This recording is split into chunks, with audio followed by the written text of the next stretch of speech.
श्री दिनेश जी साहू, श्रीमती गेशमणि जी साहू, श्री ईश्वर जी साहू, श्रीमती शशि जी साहू, श्री जोधरीलाल जी साहू, श्रीमती बसंत साहू, श्री तुलाराम साहू, श्रीमती मेदवती जी साहू हाले कोसा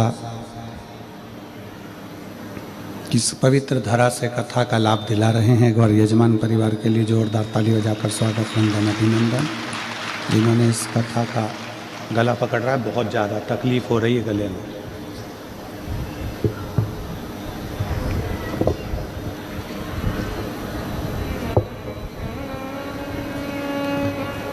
शिव कृपा से, भगवान शंकर की उदारता से, उनकी करुणा, उनकी दया से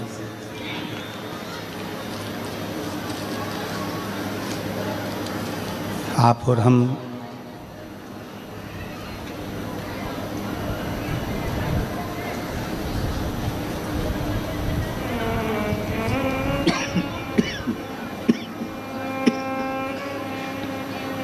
शिव महापुराण की कथा का लाभ ले रहे हैं।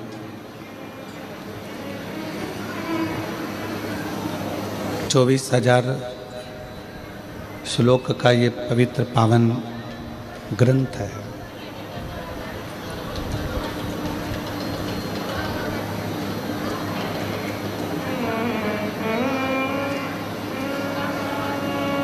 और उस 24,000 श्लोक के इस पवित्र पुराण में संसार के जितने दुख हैं, संसार की जितनी तकलीफें हैं, संसार के जितने कष्ट हैं, संसार के जितने भी कष्ट हैं, तकलीफ है, दुख है, उन सभी तकलीफ और कष्टों का निवारण कहीं ना कहीं वेदव्यास जी ने इस शिव महापुराण के अंदर अंकित किया। शिव भक्ति तो है, शंकर की विरल भक्ति तो इसमें विराजमान है, पर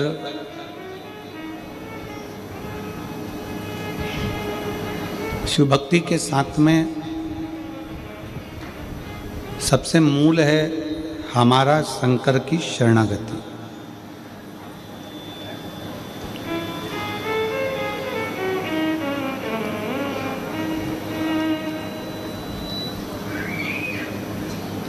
शंकर भगवान का एक प्रतिबिंब, शंकर भगवान का एक शिवलिंग आप और हमको प्रेरणा देता है।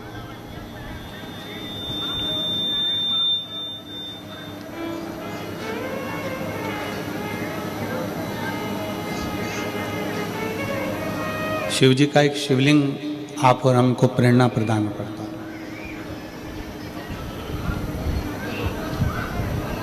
एक बहुत गोल, एकदम चिकना सा, सुंदर सा एक पत्थर,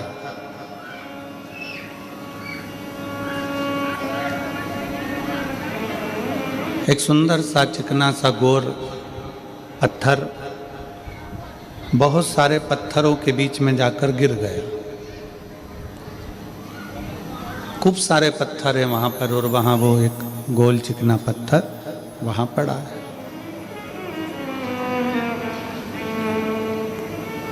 उबड़ खाबड़ पत्थर हैं, आड़े टेढ़े पत्थर हैं।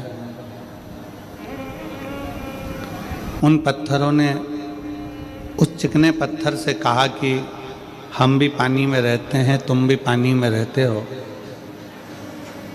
तुम भी नदी में हो, हम भी नदी में हैं, तुम भी पानी में हो, हम भी पानी में हैं। पर एक बात समझ में नहीं आती, हम आड़े टेढ़े ही रह गए और तुम इतने सुंदर चिकने गोल कितने अच्छे हो गए, कैसे हो सकते हो? पत्थर ने कहा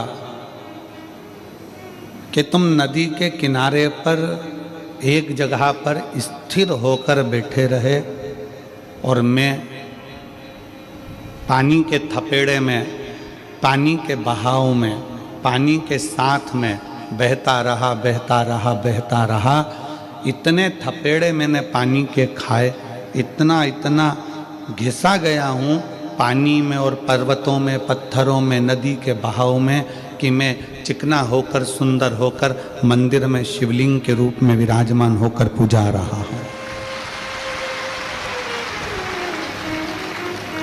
पत्थर तुम भी हो, पत्थर में भी हो।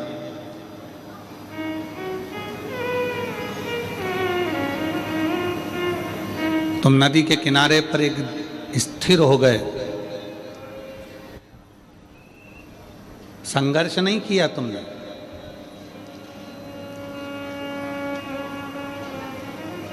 जो संघर्ष से डरता है, जो ये सोचता है कि नहीं मेरे बस का नहीं है, मैं आगे नहीं बढ़ सकता, मैं ये काम नहीं कर सकता, फिर वो आगे बढ़ता भी नहीं है। जिसने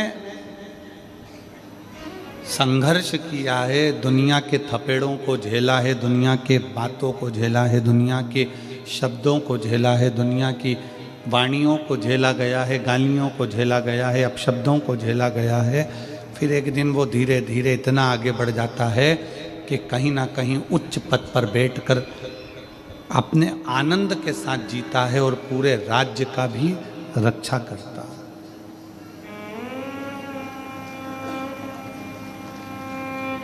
कितने अपशब्द कहते हैं, कितने कितने ताने दिए जाते हैं, कितनी कितनी गाली दी जाती है, तब जाकर व्यक्ति ऊपर पहुंच पाता है।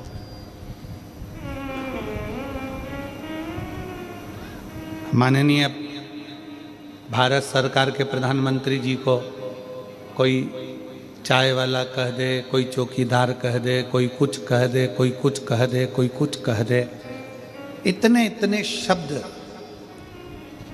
ये वही है शिव महापुराण की कथा कि जिसने संसार के थपेड़ों को, संसार के शब्दों को, संसार की वाणी को, संसार की गालियों को जिसने सह लिया, वही मंदिर में जाकर पूजा गया और वही उच्च पद पर बैठ गया। आप संसार के शब्द अगर सहन करना नहीं सीखे तो फिर आप जिंदगी में कभी आगे नहीं बढ़ सकते।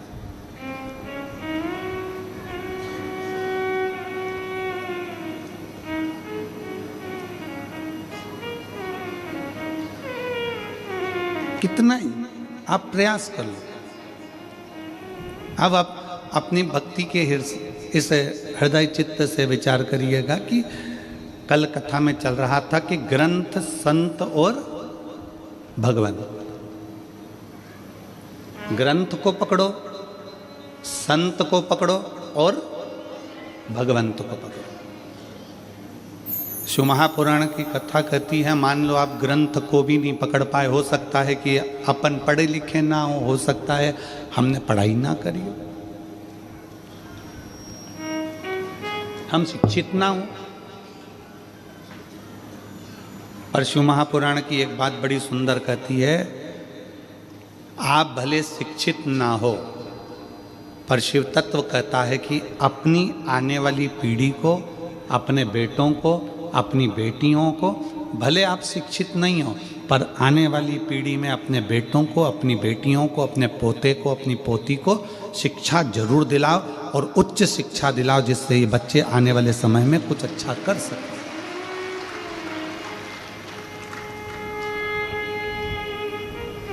आज अच्छी शिक्षा की हर व्यक्ति को जरूरत है।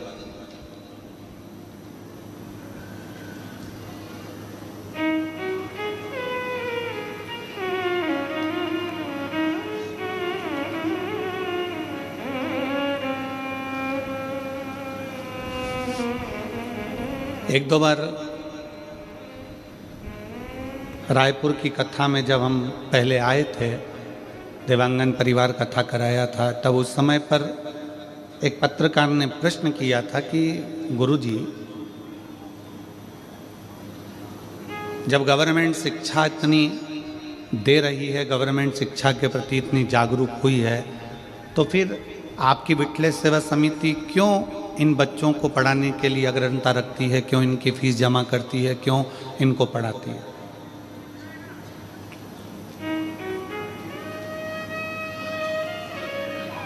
हमने उस समय पर भी उन पत्रकार बंधुओं को कहा था कि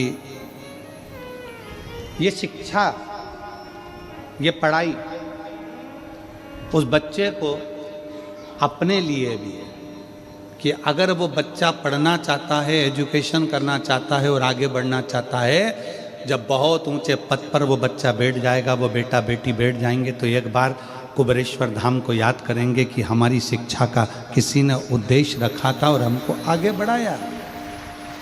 और आज विठलेश सेवा समिति अगर उसकी शिक्षा का थोड़ा सा खर्चा उठा लेती है, तो हमें उम्मीद है जब वो किसी अच्छे पद पर बैठेगा तो वो भी किसी दूसरे के शिक्षा का खर्चा अवश्य उठाएगा और किसी बच्चे को मंजिल तक जरूर पहुंचाएगा। शिक्षा और चिकित्सा, ये तो बहुत जरूरी है।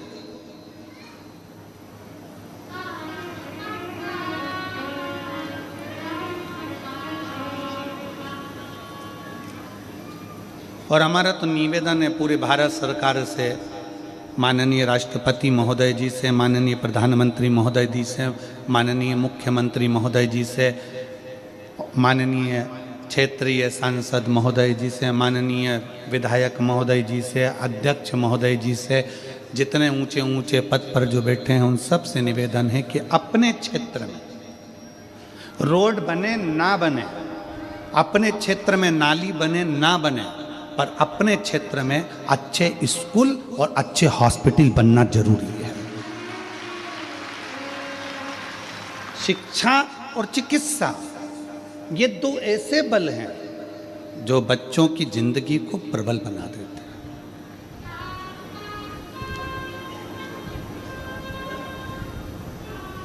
मेरी जीजियों, आप भले छोटे से गांव हाले कोसा में रहते हो, छुरिया में रहते हो, या और छोटे से छोटे गांव में रहते हो, आप भले पढ़े ना हो, आपके माता पिता ने भले आपको पढ़ाया लिखाया नहीं हो, भले आप कुछ भी नहीं जानते हो, पर इस व्यासपीठ के सामने से संकल्प लेकर जाना कि मैं अपने बेटा बेटी को खूब पढ़ाऊंगा और खूब पढ़ाऊंगी, जिससे वो अपना नाम रोशन करे। हमारे बच्चे अच्छे पढ़े, उसकी शिक्षा अच्छी।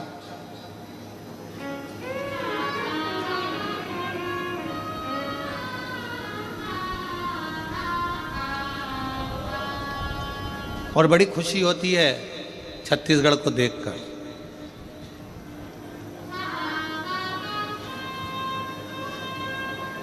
छत्तीसगढ़ को देखकर बड़ी खुशी होती है कि यहाँ छत्तीसगढ़ियाओं ने, ओरिजिनल छत्तीसगढ़ के निवासियों ने बाहर के फैशन को अपने छत्तीसगढ़ में नहीं आने दिया, अपने संस्कारों के बल पर रहते हैं। बाहर का फैशन नहीं आया,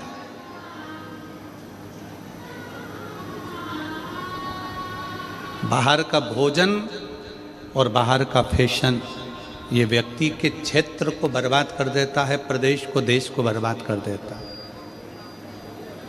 फैशन भी बर्बाद करता है और बाहर का भोजन भी बर्बाद करता है। आज क्यों इतनी बीमारियां फैल रही है?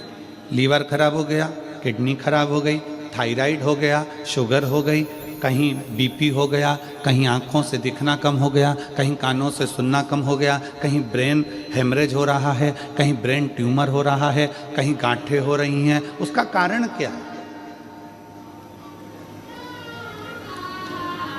हमारा खान पीन शुद्ध नहीं हो पा रहा। क्यों?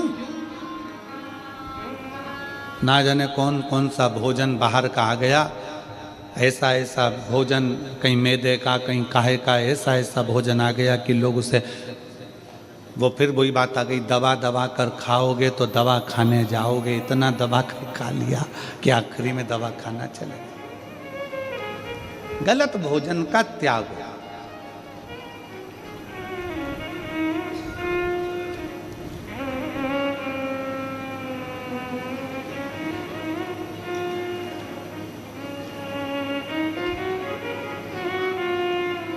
बॉर्डर पर आने वाले दुश्मनों को सैनिक रोक सकते हैं, बॉर्डर पर आने वाले दुश्मनों को सैनिक रोक सकते हैं, हमारे घर में आने वाले फैशन को और भोजन को हम अपने संस्कारों के माध्यम से रोक सकते हैं। आप कोई सैनिक जैसा काम नहीं कर सकते, आप बॉर्डर पर जाकर युद्ध नहीं कर सकते, आप बॉर्डर पर जाकर नहीं लड़ सकते, तो अपने घर में बॉर्डर जैसे सैनिक जैसा काम करो कि गलत फैशन हमारे घर में ना आए, गलत भोजन हमारे घर में ना आए, हम इस फैशन को भी दूर भगाएं जो गलत है और गलत भोजन को भी दूर भगाएं, जिससे हमारे घर में संस्कारों के माध्यम से हमारे परिवार की रक्षा हो सके।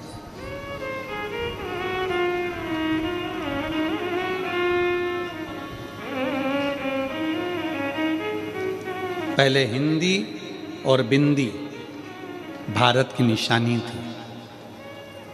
हिंदी और बिंदी भारत की निशानी थी।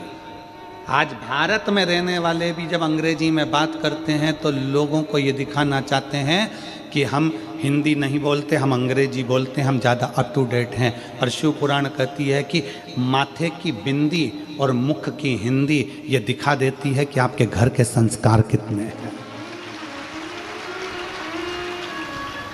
आपके घर के संस्कार कितने।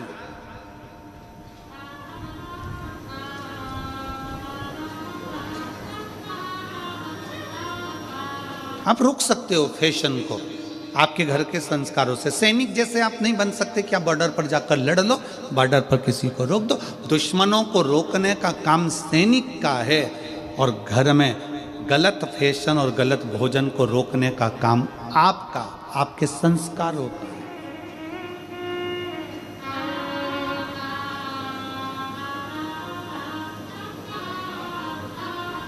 कैसे वस्त्र घर के बेटा बेटी पहन रहे हैं, कैसे वस्त्र घर के लोग धारण कर रहे हैं, उनको समझा सकते हो। बच्चों को आप कह सकते हो, आप उनको कह सकते हो, समझा सकते हो। शिव महापुराण की कथा कल से वर्णन कर रही है कि ग्रंथ, संत और भगवान, आप ग्रंथ को नहीं पकड़ सकते, आपके पास इतना समय नहीं है कि आप पोथी पुराण पढ़ो, कि घर का पालन करो, घर की व्यवस्था करो, घर में भोजन की व्यवस्था करो, उनको रहने की व्यवस्था करो, नहीं पकड़ सकते ग्रंथ को, कोई बात नहीं। आप संत के पास भी नहीं जा सकते, कोई संत है उसके पास जाकर नहीं बैठ सकते, ज़्यादा आपके पास समय नहीं है, मत बैठो। पर तीसरे नंबर का है भगवंत।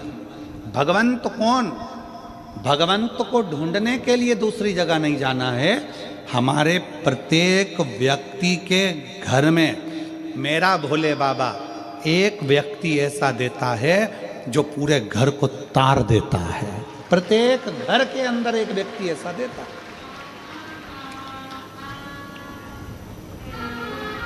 अपने क्षेत्र में, अपनी कॉलोनी में, अपने मोहल्ले में, अपनी सोसाइटी में, अपने गांव में, अपने नगर में मेरा भगवान शंकर एक व्यक्ति ऐसा देता है जो पूरे गांव को, मोहल्ले को, क्षेत्र को, परिवार को पार लगा देता है। हम दिनेश जी साहू जी आपको इसके लिए धन्यवाद देंगे कि वास्तवता है इतने छोटे से गांव को आपको इसलिए साधुता दे रहे हैं कि इतने छोटे से गांव हाले कोसा को शायद कोई क्षेत्र ऐसा नहीं है जिस क्षेत्र में हमने दूसरी बार इतनी जल्दी कथा करी हो, पर हाले कोसा की भूमि पर दूसरी कथा हो रही है। ये दूसरी कथा, ये क्षेत्र है।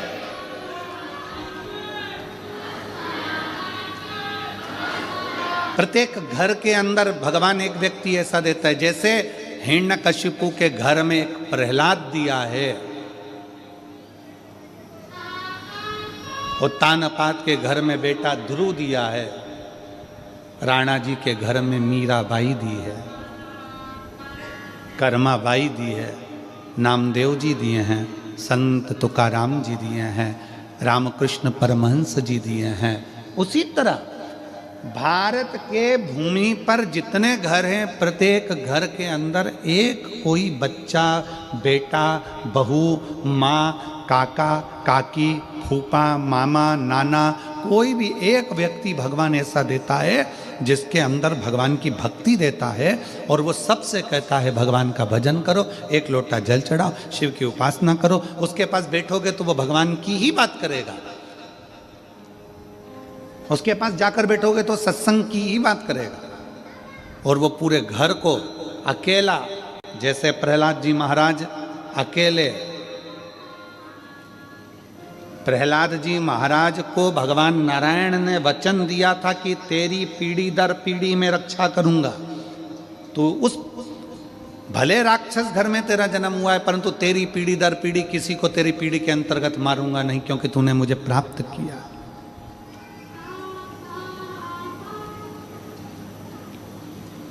कोई एक हमारे घर के अंदर, हमारे परिवार में कोई एक जन्म ले लेता है, वो पूरे घर को तार देता है, पूरे घर।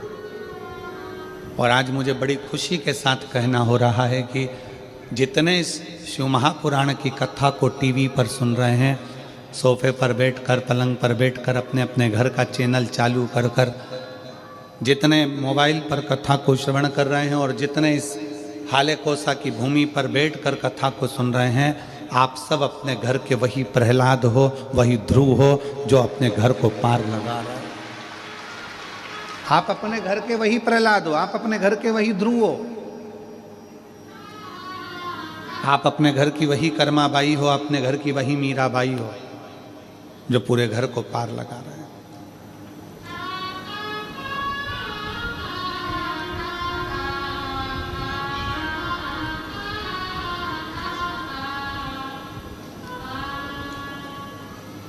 हर पल, हर घड़ी, हर क्षण। आप किसी ग्रंथ को भी पूरा नहीं पकड़ सकते, संत के पास जाकर नहीं बैठ सकते, तो भगवंत को ढूंढो। भगवंत कहीं ढूंढने के लिए जाने की जरूरत नहीं है। भगवंत तुम्हारे घर के पास में होगा, तुम्हारे घर में होगा, तुम्हारे मोहल्ले में होगा, तुम्हारे क्षेत्र में होगा, तुम्हारी कॉलोनी में होगा, तुम्हारी सोसाइटी में होगा। कोई एक महिला, पुरुष, बेटा, बेटी, बच्चा, बच्ची, कोई एक ऐसा होगा जो भगवान की भक्ति में डूब रहा होगा और आपको भी कहेगा कि क्यों दुखी हो, एक लोटा जल चढ़ाया करो।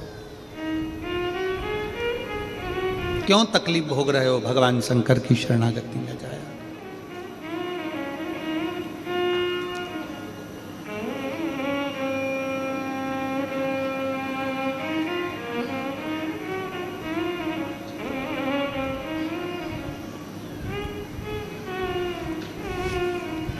कल वो बच्चा जो झारखंड से, देवघर से आया, सीए हुआ, वो बच्चे ने उनके आसपास में कोई को बोला होगा कि जितनी खुशी तो मेरे को सीए बनने में नहीं हुई होगी, उतनी खुशी तो मैं व्यासपीठ को प्रणाम कर कर प्राप्त करूं।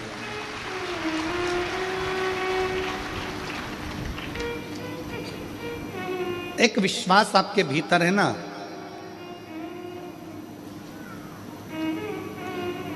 एक भगवंत जैसा पथ आपके भीतर है ना। यहाँ पर जितनी बुजुर्ग मेरी माँ बैठी हैं ना, जितनी मेरी जीजियाँ बैठी हैं, जितनी मेरी नवयुवान बेटियाँ, बहुएं, बुजुर्ग माता हैं, जितने मेरे भाई, जितने मेरे बेटा, जितने यहाँ पर बैठे हुए हैं, वो अपने घर में एक बल देते हैं, एक ऊर्जा देते हैं। जब घर का कोई व्यक्ति थोड़ा सा भी टूटता है ना, तो ये तुरंत कह देते हैं, क्यों चिंता करते हो, एक लोटा जल चढ़ाओ, बेलपत्री शहद लगाकर शिव को चढ़ाओ, अपनी मेहनत को 4 गुना बढ़ाओ, अपने परिश्रम को बढ़ाओ, भगवान क्यों ना सुनेगा।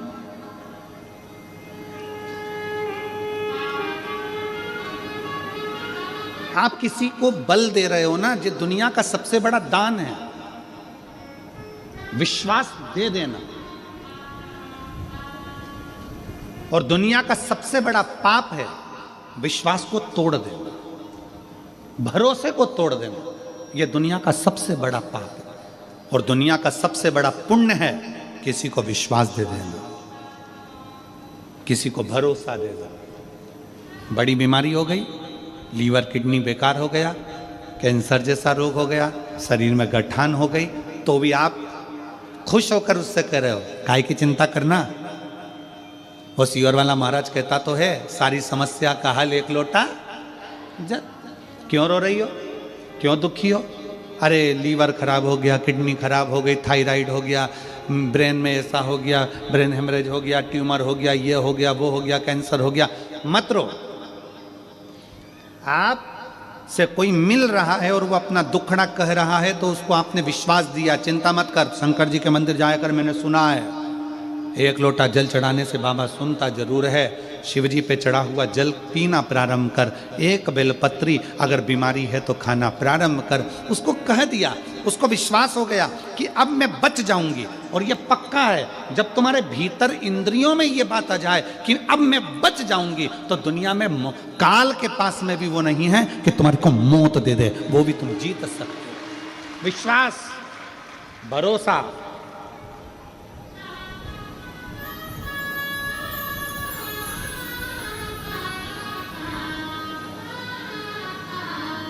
हमारे पिताजी स्वर्गीय पूज्य श्री रामेश्वर जी मिश्रा जी, हमारे पिता, हमको एक किस्सा सुनाते थे।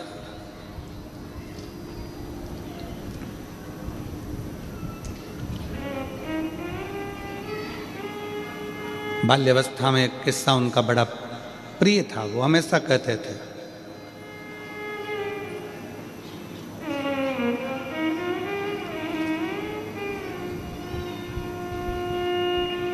खेत में एक व्यक्ति सो रहा था, उसको सांप ने डस लिया। उसको सांप ने डस लिया।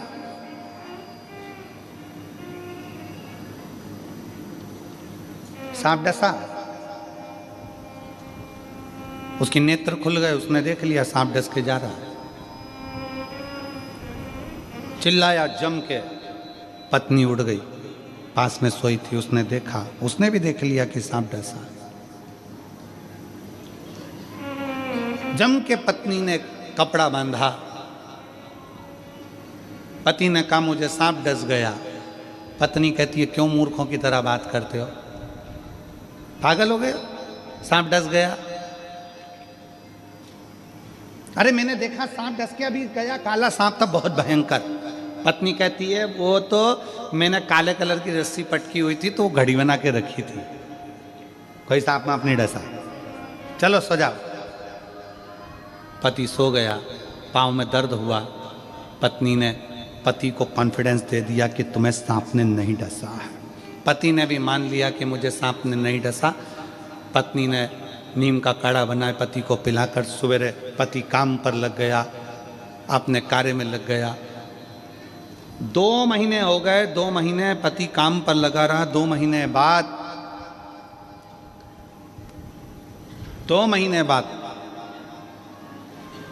पत्नी ने ये बात अपने घर के लोगों को बता दी और घर के छोटे भाई ने अपने भाई को कह दिया, भैया भाभी ने तुमसे झूठ कहा था, पर सही बताए ना, 2 महीने पहले तुमको सांप ही काटा था। इतना तो सुना था। और पति मर गया। पति मर गया। क्यों? जब बड़ी बीमारी आती है, रोग आता है, तकलीफ आती है, कष्ट आता है, दुख आता है, कर्जा बढ़ जाता है, बहुत टेंशन में जमीन जायदाद सब चली जाती है, तब व्यक्ति सोचता है कि मरना ही साधन है। पर कोई शिव महापुराण का कोई श्रोता अगर उसके पास जाता है तो उसको बल दे देता है, क्यों चिंता करते हैं, ऐसे कर्जे वर्जे तो भोलेनाथ यूं निपटा देता है, लोगों को जमीन पे से उठाकर आसमान तक छोड़ देता है। काय की चिंता करना। उसको जो बल मिलता है, भले जिंदगी में बीमारी आ गई पर उसको कह दिया कि तू ठीक होगा, निश्चित है, और उसने ठान लिया कि मैं ठीक होऊंगा, तो बड़े से बड़ा रोग भी उसका ठीक हो जाता है। और उसने सोच लिया कि मैं तो अब जाऊंगा। उसने ये विचार कर लिया कि अब तो मुझे जाना है, उसने ये विचार कर लिया कि अब तो मुझे मरना है, उसने ये विचार कर लिया कि अब मुझे तो ये सा हो गया।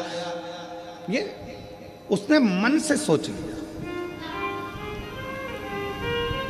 मन से। घुटने में जितना दर्द नहीं होता उतना तुम मन का दर्द बना ले, तो बहुत तकलीफ है महाराज घुटना में, बहुत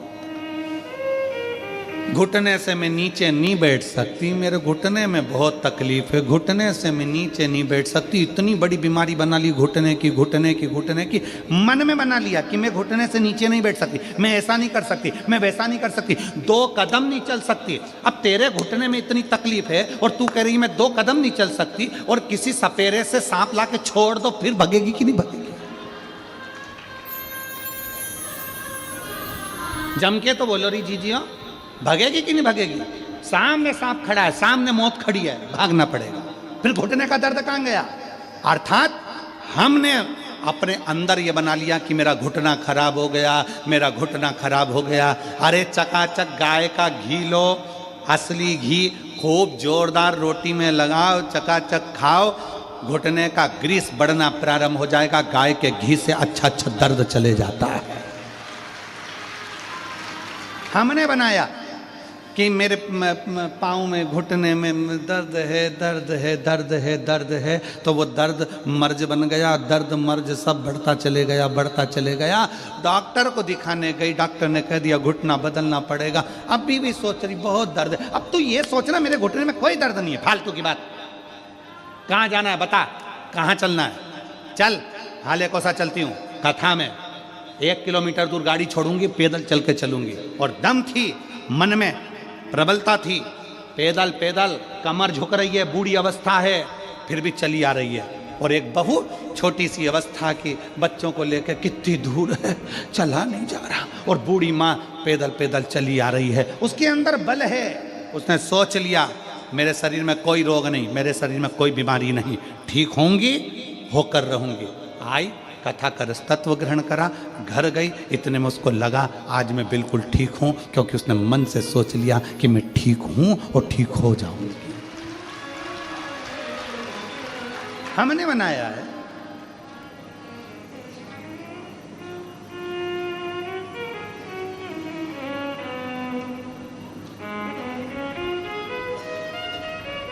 कोई कोई भ्रम लोग अपने आप पैदा कर लेते हैं, अपने आप भ्रम पैदा कर लेते हैं।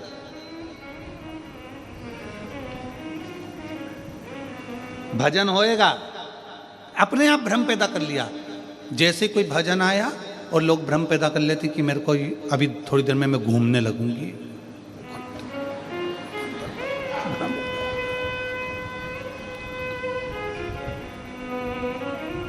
वो डोंगरगढ़ वाली मैया इतनी फ्री बैठी है क्या कि तुमने एकदम घूमना चालू कर और माँ आके तुम्हारे अंदर बैठ गई? हनुमान जी इतने फ्री बैठे हैं क्या कि तुम्हारे अंदर आकर बैठ जाएंगे? देवता इतने फ्री बैठे हैं कि थोड़ी थोड़ी देर में तुम्हारे घर में, तुम्हारे अंदर आकर बैठ जाएंगे? नहीं, हमने भ्रम बना लिया कि शरीर में ये लग गया, शरीर में वो लग गया, शरीर में ये लग गया, शरीर में वो लग गया। शरीर में कभी गांधी जी तो नहीं लगते, लगना चाहिए।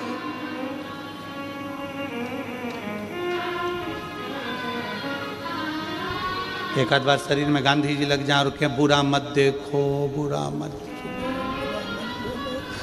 लाठी टेक के चलने लगे, वो कभी ना लगे। व्यर्थ। अपनी सोच को प्रबल बनाओ, अपने विचारों को प्रबल बनाओ।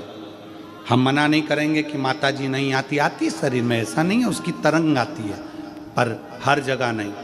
जब माँ को याद किया जाए, वो कहते ना बेटा जब पुकारे माँ को आना चाहिए, तब माँ आए। स्थान पर हम नहीं, ये नहीं कहेंगे कि नहीं आती माँ, आपको दर्शन नहीं देती या देवता नहीं आए, मना नहीं है, पर उसके आने से तुम्हारे जीवन में सुख आए। ब्रह्म नहीं, ब्रह्म।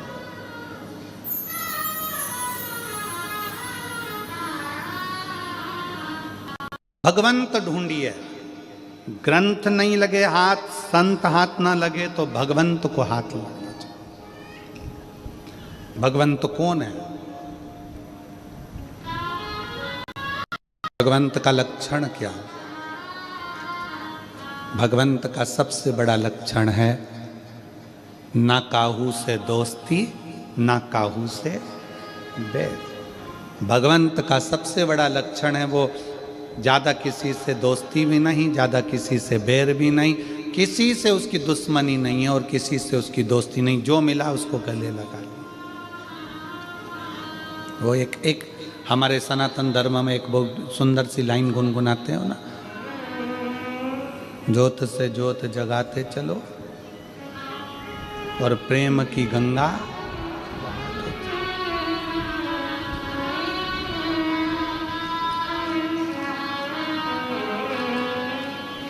राह में आए जो दीन दुखी, राह में आए जो दीन दुखी, सबको गले से लगाते चलो, प्रेम की गंगा ज्योत से ज्योत जलाते चलो, ज्योत से ज्योत जलाते चलो, प्रेम की गंगा बहाते चलो, राह में आए जो दीन दुखी, राह में आए जो दीन दुखी, सबको गले से लगाते चलो, प्रेम की गंगा बहाते चलो। ना काहू से दोस्ती, ना काहू से बैर, सबको अपना बना, सबको अपना।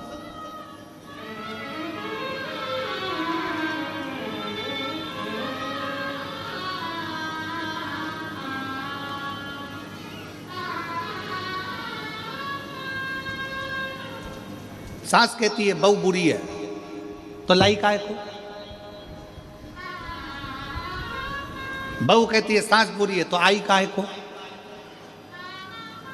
क्यों आई?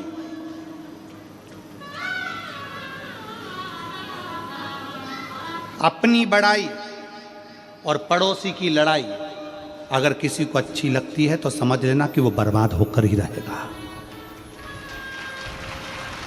जम के बोलो क्या क्या क्या क्या, अपनी बड़ाई और पड़ोसी के घर की लड़ाई अगर तुम्हें अच्छी लग रही है तो समझ लेना कि एक दिन तुम बर्बाद होकर रहोगे। तुम पड़ोसी के घर में लड़ाई हो रही है और तुम बड़े खुश होकर, कितनी जोरदार लड़ाई हो रही है, सास ऐसा बोल रही, बहू ऐसा बोल रही और तुम्हें आनंद आ रहा है, समझ लेना कि तुम पड़ोसी के घर की लड़ाई को देखकर अगर खुश होते हो तो तुम्हारी जिंदगी का बर्बादी का सिरा है। उसके घर लड़ाई हो रही है ना तो थोड़ा भगवान से प्रार्थना करो दोनों में शांति बन जाए। प्रभु बहुत अच्छा घर है मेरे घर के पास का, बहुत अच्छे लोग हैं, ना जाने किसकी नज़र लग गई उसको, बहुत अच्छा परिवार है बाबा, इसको अच्छा कर दो। एक लोटा जल शंकर जी को और चढ़ा दो अपने पड़ोसी के लिए कि इनका प्रेम बढ़ जाए। अपनी बड़ाई जिस दिन अच्छी लगने लगे, वाह वाह मैंने जो करा बहुत अच्छा करा, मैंने ऐसा कर दिया, मैंने वैसा कर दिया, मैंने यूँ कर दिया, मैंने यूँ कर दिया, अपनी बड़ाई और पड़ोसी के घर की लड़ाई अगर अच्छी लगे तो समझ लेना कि उस दिन तुम्हारा बर्बादी का सिरा प्रारंभ हो गया। हमें अपनी बड़ाई अच्छी नहीं लगना चाहिए और पड़ोसी के घर की लड़ाई भी अच्छी नहीं लगना चाहिए। समझौता हो, समझाओ, अच्छे रहिए।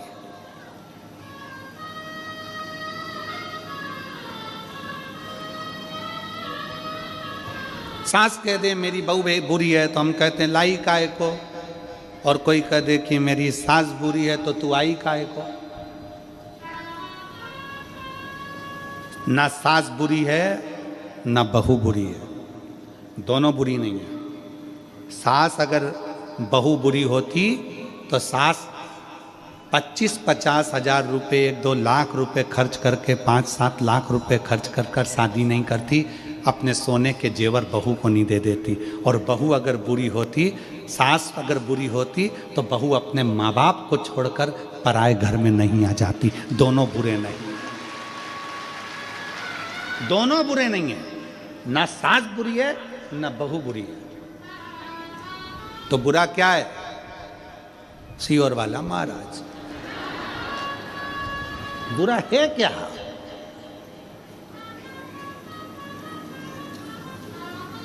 गुरुजी आप कह रहे हो ना सास बुरी ना बहू बुरी, तो बुरा कौन? सियोर वाला महाराज। मतलब ना सास बुरी है ना बहू बुरी है, हम जो दिमाग में लेकर बैठे हैं, नीले कलर का चश्मा लगा के बैठ गए और सोच रहे सब पीले दिखें तो पीले दिखेंगे। बोलो तो जम के नहीं। कौन से कलर के दिखेंगे? नीले। लाल कलर का चश्मा लगाया तो सब जम के बोलो जरा लाल दिखेंगे, काला लगाया तो काला दिखेंगे। सास ने जो चश्मा अपनी आंखों में चढ़ा लिया बहू के प्रति कि मेरी बहू ऐसी है, और चश्मा चढ़ गया उसके आंखों पर, उसके परिवार वालों ने चढ़ा दिया तुम्हारी बहू ऐसी, तुम्हारी बहू ऐसी, वो बहू ऐसी, वो बहू ऐसी, उसने चश्मा लगा लिया अपनी आंखों में, लेंस ऐसा लगा लिया कि वो बहू बुरी दिखने लगी, जो अच्छी दिखती थी वो बेकार दिखने लगी। बहू ने चश्मा चढ़ा लिया अपनी आंखों पर कि सास बुरी, तो वो बुरी दिखने लगी। अपने चश्मे को चेंज करिए, अपने चश्मे को बदलो।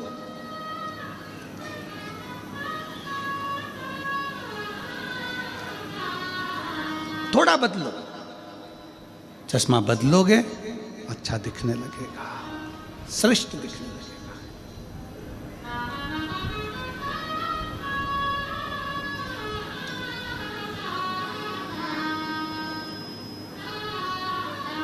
सास और बहू में एक बड़ा अंतर है। सास मां नेत्र है, बहू चश्मा है।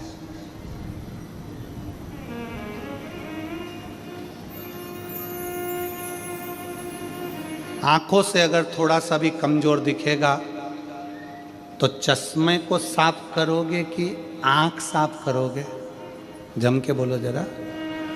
चश्मा, नंबर बदल लोगे, चश्मा को चेंज कर लोगे, गिलास बदल लोगे, साफ कर लोगे, धो लोगे, पोंछ लोगे कि अच्छा दिखे, अच्छा नजर आए।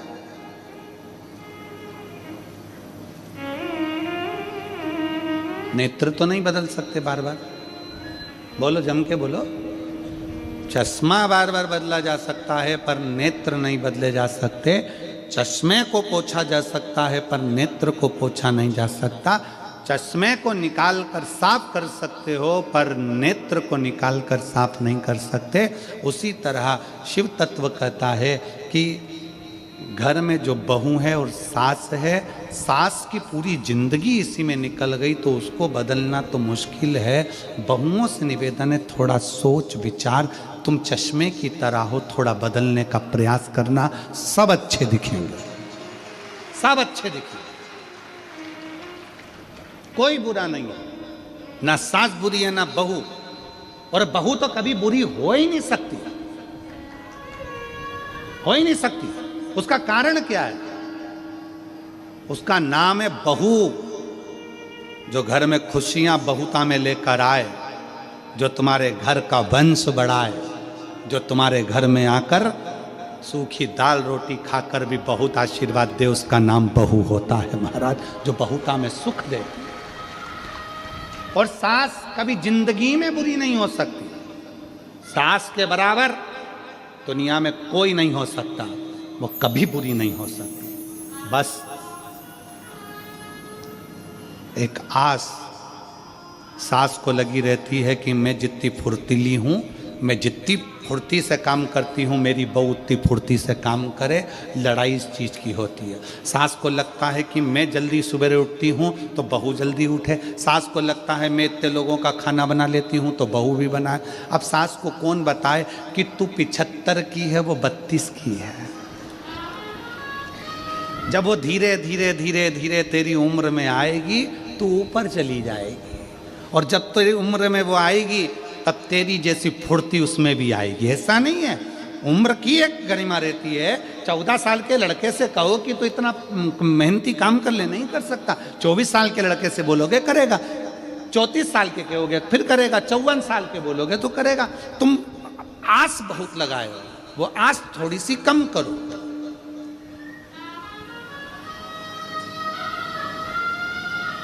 किसी को भरोसा दीजिए, विश्वास दीजिए, पर भरोसा तोड़िए नहीं। दुनिया में सबसे बड़ा दान है, अभी कथा में कहा था, तो वो विश्वास का दान है, भरोसे का दान है। चिंता मत करना, बाबा बैठा है। ये शिव महापुराण की कथा करती क्या है? आप लोगों को भरोसा पैदा करती है आपके दिल में, सारी समस्या का हल श्री शिवाय नमस्तुभ्यम बोल बम का नारा है। थोड़ी मेहनत हाथ की, बाकी कृपा भोले नाथ की।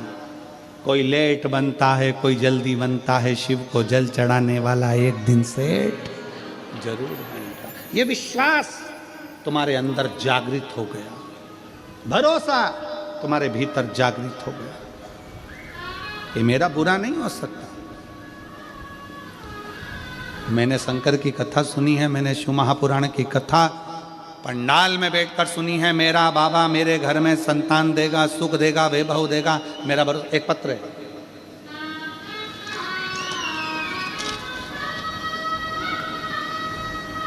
मेरा नाम ईशिका अग्रवाल है, मैं बिलासपुर छत्तीसगढ़ की रहने वाली हूँ। कहीं बैठी हो ईशिका अग्रवाल तो हाथ हिला सकती है। मेरा नाम ईशिका अग्रवाल है, मैं बिलासपुर छत्तीसगढ़ की रहने वाली हूँ। कहीं बैठी हो तो हाथ हिला सकती हैं। ईशिका अग्रवाल, बिलासपुर छत्तीसगढ़ से। मैं सीए की पढ़ाई कर रही थी। मैंने 2 बार सीए फाइनल का एग्ज़ाम दिया, पर उसमें मेरा रिजल्ट अच्छा नहीं रहा और मैं फेल हो गई।